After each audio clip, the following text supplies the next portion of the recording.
Aside from the infamous launch of Cyberpunk 2077, what are some of the worst glitches you guys have personally experienced over the years playing video games? Let's start with you, Lord. Sure. This one, I mean, this was easy. This one was recent. This had to have been a couple years ago. Me and my friend were playing Torchlight 3. Now, if anyone's played those games, we were just like, it was fun. It was a good co-op game, top-down, Diablo type of clone. We had played a bunch. We had probably like 30 hours into this bad boy, and we were in the late stages of the game. And it turns out that we completely cleared this area. I'm assuming we were in the level right before you go into the final boss. The door to get in there would not open. And we went everywhere. We looked everywhere. We scoured the map. We're like, there has to be a lever. There has to be an enemy we didn't kill. Nope. It just was stuck. It was just locked, and we could not get by this door. So we're like, well, we've played enough. I guess like we technically beat the game. We're pretty high level. We just had to put it down. We were like, it was a lot. We playing a nice little co-op game, and it just both of us heartbroken. No more progressions. That sounds brutal. It was brutal. There was a lot of grinding in that game to get to where we were, and we're just like, well, we can't progress. That really sucks. So we just stopped. It was so close to the end too. That's the worst. It was really, it was tragic. So mine was just recent. So Starfield last year, there was a mission. I did a formal save at the very beginning of a mission, as I always do. I progressed through the building, killing little insect aliens. I get to the end. I go out of a door into a big open area, and you're supposed to fight a big boss. And the big boss had a bunch of little aliens around with it that all needed to be killed. Killed everything. Could not find the last one. You needed to kill one last little guy before, and it was marked on the map too. So I'm like looking around, and I'm like, oh, maybe it spawned like in another room. So I leave and I go into another room, and in Starfield, like most Bethesda games, when you go through a door, it auto saves.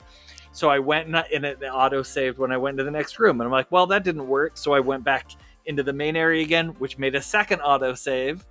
And eventually I went in and out of the room so often that that my original save didn't exist anymore. No. And so I couldn't fight this thing, and I had to restart from my base save, which was like 2.5-3 hours earlier, and I had to do that whole thing all over again and pray that when I got there it wouldn't glitch again, and it didn't glitch. All the enemies were there. I was able to kill it and move on, but I almost stopped playing that game after that. That's brutal. It was brutal. Yeah, losing 2 hours is a lot, or 2.5. Like that's a lot to go back on. That would be so frustrating. Yeah, it was rough. Well, my first one is very similar, unfortunately, to Lord's. I was playing the Prince of Persia, The Two Thrones from 2005, and it was a port onto the GameCube. And I always wondered, I was like, it's not a big deal that they port everything. Nothing's native to the GameCube. Come on, guys. The GameCube's great. Don't bag on the GameCube. It's totally fun. Why do people bag about ports all the time? Well, I sure found out the hard way, because I got to the very end of Prince of Persia, The Two Thrones, and there is a hallway, and then it's not a door, it's like a light beam that would take you up to the final boss battle, and in that hallway is a fountain, and if you drink from it, you save. So of course, naturally, knowing you're about to go into a boss battle, what do?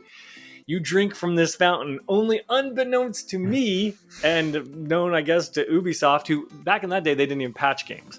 But they put out a warning. They're like, do not drink from this fountain. It will completely ruin your game and nothing will work.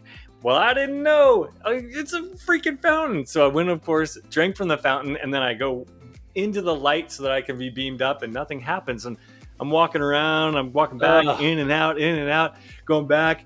I mean, there are no other saves or anything like that. So my game was completely broken. I never got to finish the game, and I couldn't progress after that. And I was just like, F this. I'm not going to play through the whole game and then not save at the last save point and then go die at the boss and then F this game. Tossed it and I was like, I'm done. And that's how it ended for me. Oh, that's so bad. Where did Ubisoft release that statement saying don't drink from that? I don't. It was so long ago. It was by Dinosaur. They released a whole bunch of dinosaurs. Carrier pigeons, yes. Carrier pigeons. That's so bad. Did you get your Velociraptor from Ubisoft? Telling about the glitch. Oh, right. Poor GameCube. Well, my second one. This is throwing it back to when Maddie was just a wee lad, probably 10 years old. So, as I've kind of mentioned on the podcast before, I'm a huge Super Metroid stan.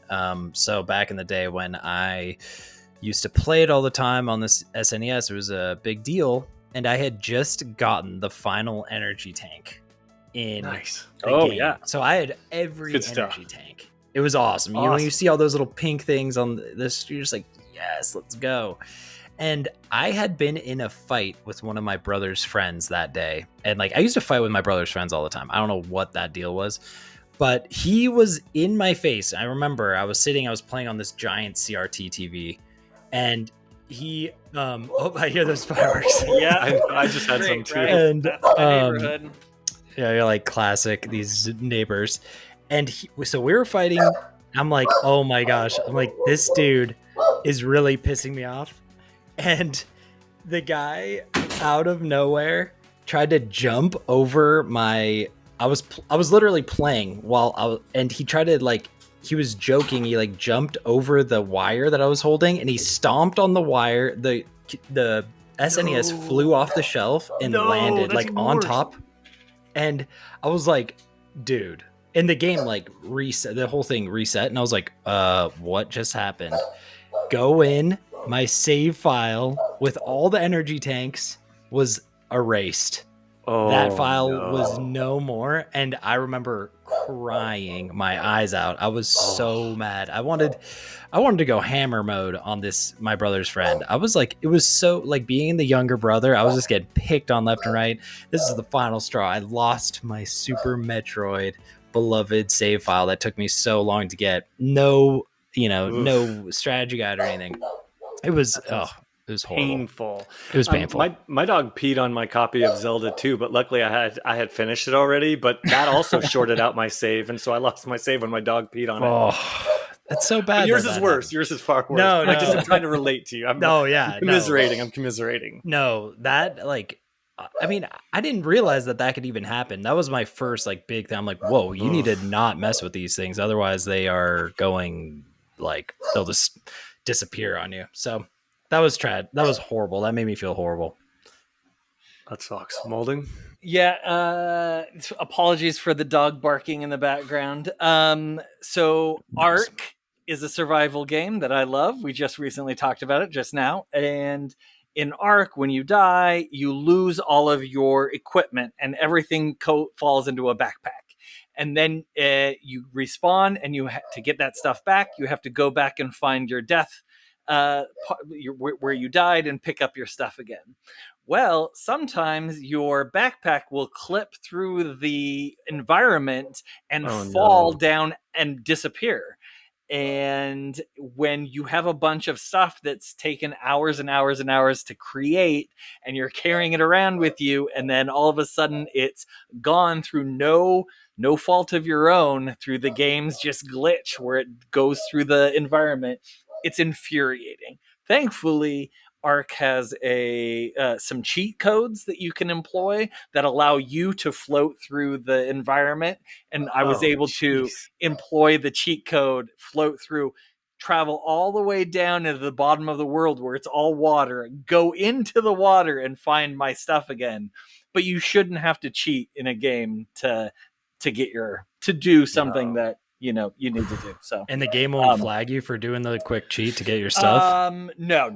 We were also playing on a private server. There were things that we had employed that allowed us to do it. If we were on a public server, you wouldn't have been able to do it. But since we were private, it allowed us to. Oh, cool. But yeah, that That's was horrible. I mean, it takes hours and hours and hours to create some of these things, and to have them just be gone was really scary. That is a nightmare, but at least it has a happy ending. Yeah, Yeah. exactly. I love a happy ending. Hey. Yeah. Well, my last one definitely didn't have a happy ending. It was with Grand Theft Auto 5. And actually, Grand Theft Auto 5 actually was fine. Everything was great. But it was the online portion that when it came out, it had such a bad glitch. Our friend Brendan was playing with us, all three of us. It was like opening weekend. We were super pumped. We were going to jump on and we were going to play this, the online version. It was really, really cool. We were super excited. And Brendan especially loves online and social games. So he was probably even more excited than I was, because when GTA Online first started, it was just like there was not a lot to do. So we jump on. We're running around, and mine loaded before him, and we were in the same room. So I team up with Matt, and Matt's dressed up as this woman, and she's really ugly character. Yeah, she was really ugly. And we went to my apartment, and we were doing bong rips and stuff from the in the game, with like all this stuff. And then we're like, yeah, let's go outside. And so when you go to the door, you can choose to be let out on the street, or you can go to the garage. Well, when Brendan went to the garage, his screen turned completely black. And the rest of us, we had our cars, we're driving around, everything's fine. And my poor friend Brendan is stuck in this garage and can't see anything. And he's just running around in nowhere. And every time he reloads and stuff, it spawns him right where he last left off, in this pitch black garage. He can see absolutely nothing. And he's literally losing his shit, because Matt and I are saying, oh, this is so fun, this is so great. And of course, at that point, you start playing it up how great it is, just to annoy our friend. And that's when he got so upset that he had to end up calling Rockstar just to get them on the phone. And he did get them on the phone and talk to someone there. And they're like, this is a known issue, it will be patched. And lo and behold, it was within the next week or two. But That's it's just epic. having all your friends in a game that works, and then your one friend who can't come and play, is truly awful. And just the disappointment on his face, but the sheer glee we felt. I remember laying it on the thick, like, oh my god, this is the best game I've ever played. It's so unfortunate, Brendan, you can't play with us. Oh, that's such a bummer. I love this game. It's my favorite. Yeah, it was a lot of fun. Oh, shit, that's such a good memory. Man. Why don't I have more friends? I don't understand. Yeah, I wonder, right? On that note, we need to start wrapping things up here. Make sure you're subscribed to our socials, and on YouTube, please hit that like button too. On behalf of the Good Playing crew, Matt Lord, Matt Maulding, and myself, Dan Whitehill, have a great weekend. And as always, good playing with you. Good playing with you.